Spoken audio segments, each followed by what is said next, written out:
भारत में आज भी घोड़ी चढ़ने बैठने होती है। प्लीज सर क्या दलितों को यहाँ भी बोलने का minutes, नहीं? 4 minutes, you can put, I will give 1 minute, 1 minute. तय करो सर, अगर सबको 4 मिनट दे तो मुझे दे दो। Finish in 1 नहीं सर, minute. ये भेदभाव नहीं चलेगा दलितों के साथ। Allotted time is 4 minutes. Don't waste. भाई सर, Take 1 आप तय minute. करो, अगर सबको 4 मिनट दिए तो Take 1 minute. आप मना करो, मैं बंद कर देता हूँ इसको। क्या दलितों को सबसे आखिरी में नंबर मिलेगा और बोलने का मौका All मिलेगा? individuals are having क्या मजाक कर रहे हैं सर आप? No, all independent people are having only 4 minutes. You take. Sir 1 minute. Independent No में अपनी problem. पार्टी का मेंबर हूँ सर, और जीत के आया हूँ सर, किसी की दया में नहीं आया। Take 1 minute and finish. Sir कल भी बोले तो एक दिन आज हम संविधान की गौरवशाली यात्रा पे बात करने के लिए चर्चा कर रहे हैं। कल से ये चर्चा चल रही है सर। मैंने बहुत सारे दोनों पक्ष के और जितने भी हमारे मेंबर हैं सुना सर, उनको बड़े बड़े नेता हैं सर। इसके भाग 1 में लिखा हुआ है India that is Bharat, Hindustan नहीं लिखा हुआ है सर। लेकिन सारे नेता संविधान पर चर्चा कर रहे हैं, लेकिन हिंदुस्तान ही कहेंगे, भारत कहने की हिम्मत नहीं जुटा पा रहे। ये बड़ा सवाल है सर कि क्या संविधान के हिसाब से बात रखी जा रही है। मैं धन्यवाद दूंगा फूले साहू बाबा साहब अंबेडकर को और मेरे नेता मान्यवर साहब श्री काशीराम को। 25 नवंबर 1949 को संविधान को सौंपते हुए डॉक्टर बाबा साहब अंबेडकर ने कहा था कि 26 जनवरी 1950 को हम विरोधाभास भरे जीवन में प्रवेश करने जा रहे हैं। राजनीतिक जीवन में तो हमारे पास समानता होगी, लेकिन सामाजिक और आर्थिक जीवन में असमानता होगी। क्या ये चुनौती आज 75 साल बाद दूर हुई है? भारत ने 26 जनवरी 1950 को संविधान लागू होने के साथ खुद को एक संप्रभु लोकतांत्रिक और गणतांत्रिक राज्य होने का ऐलान किया। लेकिन सर उस समय संविधान की स्थिति ये थी कि जैसे गांव का कोई आदमी, मैं 50 की बात कर रहा हूं, वो 50 साल पहले शहर में आ जाता और बड़े लोगों की महफिल में चला जाता, उस जहां वो खाना खा रहे हो, और वो टेबल पे नैपकिन को खा के जो है ये कहता कि ये तो फीका, क्योंकि वो जानता ही नहीं था, वो समझता नहीं था संविधान को, संविधान है क्या। संविधान उसके लिए महज दस्तावेज था। ये जिम्मेदारी थी राजनीतिक दलों पे कि वो संविधान को व्यवहार में लेके आते, और इसके इतने सारे आर्टिकल हैं, अगर इनको व्यवहार में लाया जाता तो मुझे लगता कि आज देश बहुत बदल गया होता। बाबा साहब ने कहा था कि लोकतंत्र भारतीय भूमि का केवल ऊपरी पोशाक है, उनके अनुसार यहाँ की संस्कृति अनिवार्य तौर पर लोकतांत्रिक है। भारत जैसे गरीब और गैर बराबरी वाले देश में संविधान के जरिए छुआछूत खत्म करना, वंचितों के लिए सकारात्मक उपाय करना, सभी वयस्कों के लिए मतदान का अधिकार देना और सबके लिए सम्मान अधिकार तय करना, ये बहुत बड़ी उपलब्धि थी सर। ये संविधान है कि आप वहां बैठे हैं और मैं यहाँ खड़ा होकर अपनी बात रख रहा हूं, और इस देश में आदिवासी महिला के तौर पे जो है राष्ट्रपति बनी है, और प्राइम मिनिस्टर तो नहीं बना, लेकिन शेड्यूल कास्ट के बड़े नेताओं को भी जो है राष्ट्रपति बनने का मौका मिला। इस संविधान की देन, अगर वोट हम पे नहीं होता तो शायद अमीर और जो राजा महाराजा खुद को मानते हैं हमारी गलियों तक नहीं आ पाते, हमारे हाल नहीं जान पाते। आजादी का मतलब सर सिर्फ अधिकार पाना बढ़ नहीं है, इसके लिए हमारे संविधान में सरकार और नागरिकों के अधिकारों के साथ साथ उनके कर्तव्यों का विस्तार से उल्लेख किया गया है। बाबा साहब ने संविधान सभा में दिए गए भाषण में कहा था कि स्वतंत्रता आनंद का विषय है, पर अब हमें अपनी जिम्मेदारियों पर भी ध्यान देना होगा।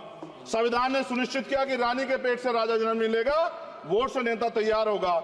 आर्थिक बराबरी के लिए सरकार क्या कर रही है? गरीब और गरीब हो रहा है और अमीर हो रहा है। सुबह उठते कहीं बम की धमकी मिलती, कहीं दंगे की। ये अमृत काल है सर, यह धमकी काल है। कितना बढ़ रहा है आर्टिकल 15 सर। भारत में आज भी घोड़ी चढ़ने बैठने होती है। सर क्या दलितों को यहाँ भी बोलने का नहीं? तय करो सर, अगर सबको 4 मिनट दे तो मुझे दे दो।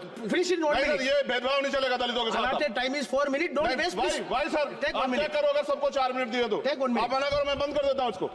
क्या दलितों को सबसे आखिरी में नंबर मिलेगा और बोलने का मौका मिलेगा? क्या मजाक कर रहे हैं सर आप? No, all independent people are having only 4 minutes. You take. Sir independent में अपनी पार्टी का मेंबर हूँ सर, और जीत के आया हूँ सर, किसी की दया में नहीं आया। Take 1 minute and finish. Sir कल भी बोले तो एक दलीय पार्टी के लोग, आप मौका दो सर। मूछे रखने पर हत्या होती है, महिलाओं पे, छोटे मासूम बच्चों पर रेप हिंसा होती है। एनसीआरबी का डाटा देकर डर लगेगा। यही 1 किलोमीटर में संविधान को जलाया गया, और महाराष्ट्र के परभनी में अभी भी संविधान को नष्ट किया गया, उसकी कॉपी को। आर्टिकल 25-26 में संविधान में सभी को धार्मिक आजादी। कहाँ है दलितों की, मुसलमानों की, जैनों की, बौद्धों की, ईसाइयों की? छत्तीसगढ़ में सतनामी समाज को संविधान की अपनी धार्मिक आजादी के आधार पर जो है उनको अपमानित करके जेल में बंद कर दिया। संभल, अजमेर, अयोध्या सब इसका उदाहरण है। ये सरकार आलोचना डरती है। कितने लोग जेल में बंद है? मिरान हैदर, खालिद सैफी, उमर खालिद खान, सिफा खान, गुलफ्शा फातिमा और आजम खान साहब राजनीतिक विरोध में बंद है।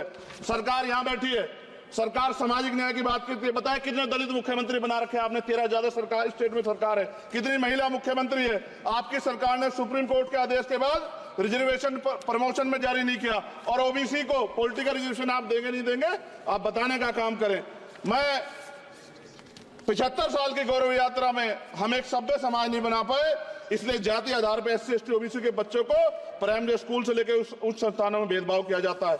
सरकार निरंकुश हो गई, कोई बुलडोजर से कार्रवाई करता है। कल मंत्री जी ने कहा हमने राष्ट्रीय पिछड़ा वर्ग आयोग बनाया, 69 शिक्षक भर्ती में उसकी सिफारिशों को नहीं माना।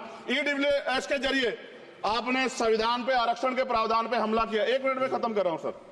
संविधान सर, न्यायपालिका में आर्टिकल 124 ये कहता है सर, ये अधिकार जो है। Sanjay sir ji please conclude sir 1 minute में प्लीज संविधान में न्यायाधीशों की नियुक्ति का अधिकार राष्ट्रपति के द्वारा होना चाहिए, अभी तक नहीं हो रही है। All India judicial service commission कब बनेगा? क्या चंद परिवार ही सर जज बन सकते हैं? और आज हम सर, मैं सरकार से सवाल पूछना चाहता हूं सर, सेवाओं में SC ST OBC वर्ग का कितना प्रतिनिधित्व है? भारत सरकार के मंत्रालयों के अधीन PSU में, बैंकों, बीमा कंपनियों में और स्वस्थायी संस्थानों में आउटसोर्स तथा कॉन्ट्रैक्ट पर वर्तमान कार्यरत कर्मचारी कुल कितनी संख्या है? आउटसोर्स और कॉन्ट्रैक्ट में कार्यबल SC ST OBC कितना प्रतिशत है? निजी क्षेत्रों में कार्यरत कर्मचारी उनके SC ST OBC की वर्ग लाभ। सर खत्म कर, लास्ट पॉइंट सर। सर मैं फिर स्पष्ट तौर पर कह रहा हूं सर, यहां बैठे SC और OBC के मेंबर से कह रहा हूं सर, उनको सामाजिक जिम्मेदारी का ध्यान भी रखना चाहिए। पार्टी के प्रति वफादारी के साथ साथ अपने वर्गों के प्रति ईमानदारी भी रखनी चाहिए। ईमानदारी नहीं होगी तो इन वर्गों का भला नहीं हो सकता, और हमें बहुत सरकारों से उम्मीद नहीं है। बहुत बहुत धन्यवाद सर।